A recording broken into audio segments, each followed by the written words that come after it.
ಇದು ರೇಣುಕಾ ಸ್ವಾಮಿ ಕೊಲೆ ಪ್ರಕರಣದ ರೋಚಕ ಸ್ಟೋರಿ.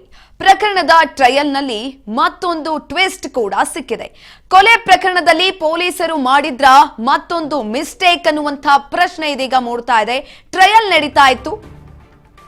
ಈ ಒಂದು ಪ್ರಕರಣಕ್ಕೆ ಸಂಬಂಧಪಟ್ಟಂತೆ ಈಗ ಇನ್ನೊಂದು ಟ್ವಿಸ್ಟ್ ಕೂಡ ಸಿಕ್ಕಿದೆ. ಪ್ರಕರಣದ ಟ್ರಯಲ್ನಲ್ಲಿ ರೋಚಕ ಟ್ವಿಸ್ಟ್ ಸಿಕ್ಕಿರುವಂತದ್ದು. ಕೊಲೆ ಪ್ರಕರಣದಲ್ಲಿ ಪೊಲೀಸರು ಮಾಡಿದ್ರ ಮತ್ತೊಂದು ಮಿಸ್ಟೇಕ್ ಅನ್ನುವಂತಹ ಪ್ರಶ್ನೆ ಉದ್ಭವವಾಗ್ತಾ ಇದೆ. ದರ್ಶನ್ ವಿರುದ್ಧ ದಾಖಲಾಗಿರೋ ಕೇಸ್ನಲ್ಲಿ ರೌಡಿ ಶೀಟರ್ ವಿಟ್ನೆಸ್ ಕ್ರಾಸ್ ಎಕ್ಸಾಮಿನಲ್ಲಿ ಬಯಲಾಯಿತು ಮತ್ತೊಂದು ರೋಚಕ ಸತ್ಯ. ಕೇಸ್ನಲ್ಲಿ ಸೀಸ್ ಮಾಡಿದ್ದ ಕಾರ್ ವಸ್ತುಗಳ ಮಹಜರನ್ನ ಮಾಡಲಾಗಿತ್ತು. ಮಹಜರನ್ನ ಮಾಡ್ತಾ ಇದ್ದಂತಹ ಸಂದರ್ಭದಲ್ಲಿ ರೌಡಿ ಶೀಟರ್ ವಿಟ್ನೆಸ್ ಮಾಡಿ ಸಹಿ ಮಾಡಿಸಿಕೊಂಡಿದ್ದಾರೆ. ಖಾಕಿ ಶಿವು ಎಂಬ ರೌಡಿ ಶೀಟರ್ನನ್ನ ವಿಟ್ನೆಸ್ ಮಾಡಿದ್ದಾರೆ ಕಾಮಾಕ್ಷಿಪಾಳ್ಯ ಪೊಲೀಸರು. ಇದು ರೇಣುಕಾ ಸ್ವಾಮಿ ಕೊಲೆ ಪ್ರಕರಣದಲ್ಲಿ ಟ್ರಯಲ್ ನಡೀತಾ ಇತ್ತು. ಟ್ರಯಲ್ ಆಗ್ತಾ ಇದ್ದಂತಹ ಸಂದರ್ಭದಲ್ಲಿ ಮತ್ತೊಂದು ಮೇಜರ್ ಟ್ವಿಸ್ಟ್ ಕೂಡ ಸಿಗ್ತಾ ಇದೆ. ಕೊಲೆ ಪ್ರಕರಣದಲ್ಲಿ ಪೊಲೀಸರು ಮತ್ತೊಂದು ಮಿಸ್ಟೇಕ್ ಅನ್ನ ಕೂಡ ಮಾಡಿದ್ದಾರೆ. ರೌಡಿ ಶೀಟರ್ನೇ ವಿಟ್ನೆಸ್ ಆಗಿ ತೆಗೆದುಕೊಂಡಿರುವಂತದ್ದು. ಕ್ರಾಸ್ ಎಕ್ಸಾಮಿನಲ್ಲಿ ಮತ್ತೊಂದು ರೋಚಕ ಸತ್ಯ ಇದೀಗ ಬಯಲಾಗಿದೆ. ಕೇಸ್ನಲ್ಲಿ ಸೀಸ್ ಮಾಡಿದಂತಹ ಕಾರ್ ಆಗಿರ್ಬೋದು, ವಸ್ತುಗಳಾಗಿರ್ಬೋದು ಎಲ್ಲವನ್ನ ಕೂಡ ಮಹಜರು ಮಾಡ್ತಾ ಇದ್ರು. ಮಹಜರಾಗ್ತಾ ಇದ್ದಂತಹ ಸಂದರ್ಭದಲ್ಲಿ ರೌಡಿ ಶೀಟರ್ನನ್ನೇ ವಿಟ್ನೆಸ್ ಆಗಿ ಸಹಿ ಮಾಡಿಕೊಂಡಿದ್ದಾರೆ. ಪೊಲೀಸರು ಮಾಡಿರುವಂತಹ ಎಡವಟ್ಟಿದು. ಪೊಲೀಸರ ವಿರುದ್ಧ ಕೋರ್ಟ್ ಇದೀಗ ಗರಂ ಆಗ್ತಾ ಇದೆ. ಕ್ರಾಸ್ ಎಕ್ಸಾಮಿನಲ್ಲಿ ಈ ಒಂದು ರೋಚಕ ಸತ್ಯ ಬಯಲಾಗಿರುವಂಥದ್ದು. ರೌಡಿ ಶೀಟರ್ನನ್ನ ವಿಟ್ನೆಸ್ ಮಾಡಿ ಸಹಿ ಮಾಡಿಸಿಕೊಂಡಿದ್ದಾರೆ. ಪೊಲೀಸರ ವಿರುದ್ಧ ಇದೀಗ ಕೋರ್ಟ್ ಗರಂ ಆಗಿದೆ. ಶಿವು ಎಂಬ ರೌಡಿ ಶೀಟರ್ ಆತನನ್ನೇ ವಿಟ್ನೆಸ್ ಮಾಡಿದ್ದಾರೆ ಕಾಮಾಕ್ಷಿಪಾಳ್ಯ ಪೊಲೀಸರು. ವಕೀಲ ಸುಧನ್ವ ವಾದ ಮಂಡನೆ ಸಂದರ್ಭದಲ್ಲಿ ಮತ್ತೊಂದು ಸ್ಟೋರಿ ಬಯಲಾಗಿರುವಂತದ್ದು. ಇನ್ನು ಕಾನೂನಿನ ಪ್ರಕಾರ ಗೌರವಾನ್ವಿತ ವ್ಯಕ್ತಿಗಳನ್ನ ವಿಟ್ನೆಸ್ ಮಾಡಬೇಕು. ಕಳಂಕ, ರೌಡಿ ಶೀಟರ್, ಕ್ರಿಮಿನಲ್ ಕೇಸ್ ಇರುವವರನ್ನ ವಿಟ್ನೆಸ್ ಮಾಡೋದಿಕ್ಕಾಗೋದಿಲ್ಲ. ಕೋರ್ಟ್ ಮುಂದೆ ನಾನು ರೌಡಿ ಶೀಟರ್ ಎಂದು ಒಪ್ಪಿಕೊಂಡಿದ್ದಾನೆ ಶಿವ. ಕೋರ್ಟ್ನಲ್ಲಿ 3 ಕ್ರಿಮಿನಲ್ ಕೇಸ್ ಇರೋದಾಗಿ ಹೇಳಿಕೆಯನ್ನ ಕೂಡ ಕೊಟ್ಟಿದ್ದಾನೆ. ಕೋರ್ಟ್ನಲ್ಲಿ ರೆಕಾರ್ಡ್ ಆಗಿದೆ ಈ ವಿಚಾರ.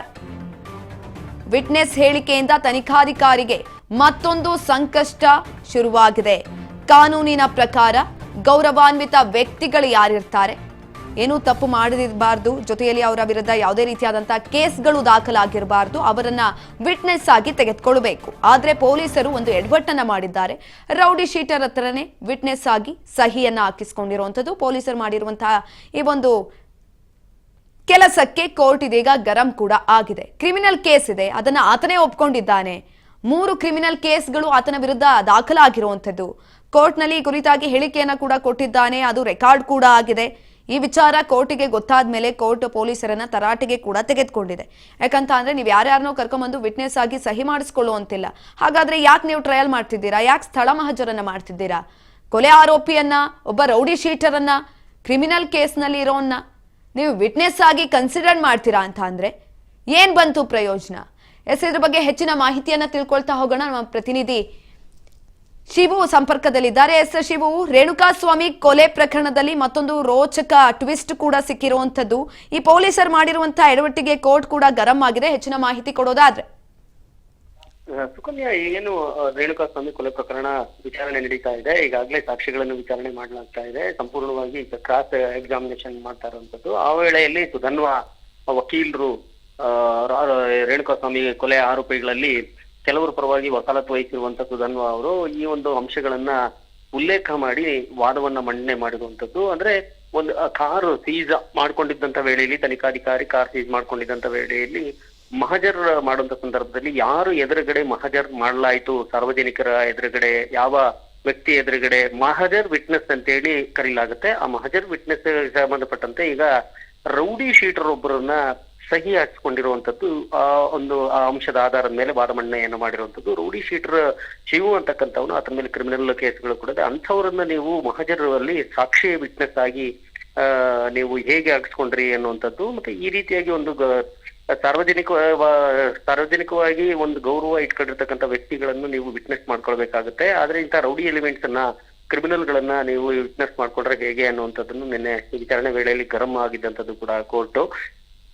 ಸದ್ಯಕ್ಕೀಗ ಆ ಒಂದು ವಿಚಾರಗಳನ್ನ ಇಟ್ಕೊಂಡು ತನಿಖಾಧಿಕಾರಿಗಳು ಯಾವ ರೀತಿಯ ಲೋಪಗಳನ್ನ ಮಾಡಿದ್ದಾರೆ ಅನ್ನುವಂತ ಒಂದೊಂದೇ ಅಂಶಗಳನ್ನ ಆರೋಪಿಗಳ ಪರವಾಗಿರುವಂತಹ ವಕೀಲರು ನ್ಯಾಯಾಲಯದ ಮುಂದೆ ಇಟ್ಟು ವಾದ ಮಾಡ್ತಾ ಇರುವಂತದ್ದು. ಈ ಒಂದು ವಿಚಾರನ ಹೇಗೆ ಡಿಫೆಂಡ್ ಮಾಡ್ತಾರೆ ಅನ್ನುವಂಥದ್ದನ್ನು ಕೂಡ ಮುಂದಿನ ದಿನಗಳಲ್ಲಿ ನೋಡ್ಬೇಕಾಗುತ್ತೆ ಪ್ರಾಸಿಕ್ಯೂಷನ್ ಪರವಾಗಿ. ಈಗ ಸದ್ಯಕ್ಕೆ ಇವರು ಮಾಡಿರುವಂತಹ ಒಂದು ಎಡವಟ್ಟಿಗೆ ಐಒಗೆ ಈಗ ಎರಡನೇ ಒಂದು ತಪ್ಪನ್ನ ತೋರಿಸ್ತಿರುವಂತದ್ದು. ಈ ರೀತಿಯಲ್ಲಿ ಚಾರ್ಜ್ ಶೀಟ್ ನಲ್ಲಿ ಸಲ್ಲಿಸಿರುವಂತಹ ಹಲವಾರು ವಿಷಯಗಳನ್ನ ಹುಡುಕಿ ಆರೋಪಿಗಳ ಪರವಾಗಿರುವಂತಹ ವಕೀಲರು ತಮ್ಮ ವಾದ ಮಂಡನೆಯನ್ನ ಮಾಡ್ತಾರೆ. ಯಾವ ರೀತಿಯಲ್ಲಿ ನಮ್ಮ ಕಕ್ಷಿದಾರರು ಈ ಒಂದು ಕೇಸ್ನಲ್ಲಿ ಸಂಬಂಧ ಪಡೋದಿಲ್ಲ, ಸೊ ಅಂದ್ರೆ ಎಲ್ಲಾ ಸಾಕ್ಷಿಗಳನ್ನ ಹೇಗೆ ಇವರು ಫ್ಯಾಬ್ರಿಕೇಟ್ ಮಾಡಿದ್ದಾರೆ ಅನ್ನುವಂಥದ್ದನ್ನ ಪ್ರತಿ ಕೇಸ್ನಲ್ಲೂ ಕೂಡ ಈ ರೀತಿಯ ಆರೋಪಿಗಳ ಪರವಾಗಿರುವಂತಹ ವಕೀಲರು ಪೊಲೀಸರ ತಪ್ಪುಗಳನ್ನ ಹುಡುಕಿ ನ್ಯಾಯಾಲಯದ ಮುಂದೆ ಇಡುವಂತ ಕೆಲಸವನ್ನು ಮಾಡ್ತಾರೆ. ಅದೇ ರೀತಿಯಲ್ಲಿ ದರ್ಶನ್ ಕೇಸ್ನಲ್ಲೂ ಕೂಡ ಈಗ ನಿನ್ನೆ ವಾದ ಮಂಡನೆ ಮಾಡುವಂತ ವೇಳೆಯಲ್ಲಿ ಈ ಒಂದು ಅಂಶಗಳನ್ನ ಉಲ್ಲೇಖ ಮಾಡಿ ವಾದ ಮಾಡಿರುವಂತದ್ದು.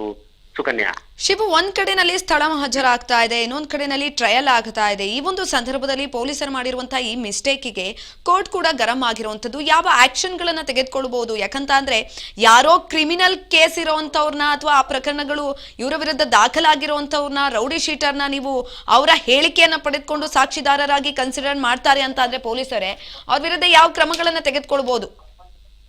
ಈ ವಿಷಯದಲ್ಲಿ ಸ್ವಲ್ಪ ಡಿಫೆಂಡ್ ಮಾಡ್ಕೊಳ್ಳುವಂತದಕ್ಕೆ ಕಷ್ಟ ಆಗಬಹುದು ಅಂತ ಹೇಳಲಾಗ್ತಾ ಇದೆ ಯಾರು ತನಿಖಾಧಿಕಾರಿಗಳಿಗೆ.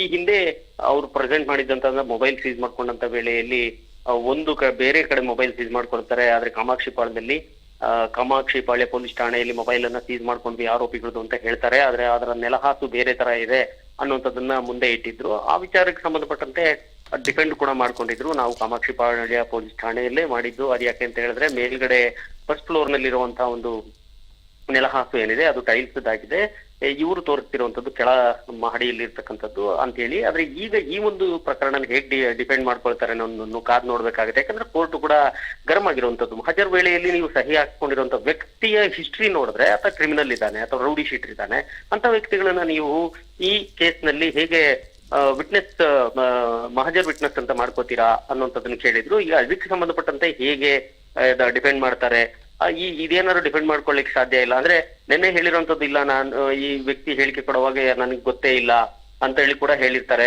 ಹೌದು ರೌಡಿ ಕ್ರಿಮಿನಲ್ ಎಲಿಮೆಂಟ್ ಇದೆ, ನಿಮ್ಮ ಮೇಲೆ RS ಇದೆಯಾ, ರೌಡಿ ಶೀಟ್ ಇದೆಯಾ ಅಂತಂದ್ರೆ ಹೌದು ಅಂತ ಒಪ್ಕೊಂಡಿದ್ದಂಥದ್ದು. ಇದೆಲ್ಲವೂ ಕೂಡ ನ್ಯಾಯಾಲಯಕ್ಕೆ ಕೋಪ ತರಿಸಿದಂತ ವಿಚಾರ, ಗರಂ ಆಗಿದ್ದಂತ ವಿಚಾರ. ಹಾಗಾಗಿ ಈ ತನಿಖಾಧಿಕಾರಿ ಮೇಲೆ ಒಂದು ರೀತಿಯ ಗರಂ ಆಗಿದ್ದಂಥದ್ದು. ಆದ್ರೆ ಅಧಿಕೃತವಾಗಿ ಅವ್ರ ಮೇಲೆ ಯಾವುದೇ ರೀತಿಯ ಆಕ್ಷನ್ ತಗೊಳ್ಳಕ್ಕೆ ಸಾಧ್ಯ ಆಗೋದಿಲ್ಲ. ಸೊ ತನಿಖೆ ವೇಳೆಯಲ್ಲಿ ಆಗಿರುವಂತಹ ಲೋಪಗಳನ್ನ ಕೊನೆಯಲ್ಲಿ ಏನು ಆದೇಶ ಮಾಡ್ತಾರೆ IO ವಿರುದ್ಧವಾಗಿ ಅನ್ನೋದನ್ನು ಕೂಡ ಕಾದ್ ನೋಡ್ಬೇಕಾಗುತ್ತೆ. ಧನ್ಯವಾದಗಳು ಶಿವು ಹೆಚ್ಚಿನ ಮಾಹಿತಿಗಾಗಿ.